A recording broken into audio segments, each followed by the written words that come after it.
Estos libros cuentan historias sin abrir sus tapas. Albarracín forma estos días a unos pocos restauradores en una especialidad que no existe en las universidades: devolver a la vida libros antiguos. Algunos son casi obras de arte, hechos a mano y con cubiertas de madera y piel. Así sería una enfermería de libros. Entre las dolencias, unos hongos, un bastante de suciedad.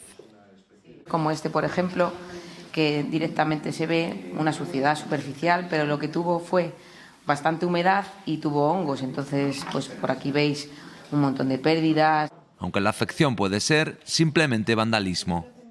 Es un libro manuscrito, mirar, con lo que son hojas, que no son hojas de papel, son hojas de pergamino, mirar qué tamaño.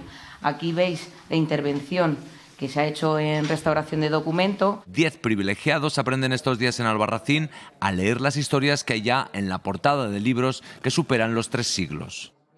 Los florones se realizaba con hierros dorados.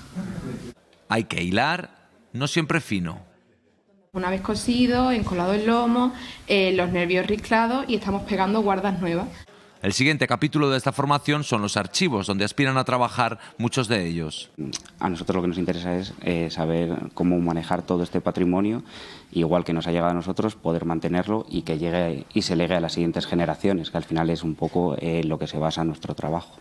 Tras la operación, eso sí, nada de reposo, mucha lectura.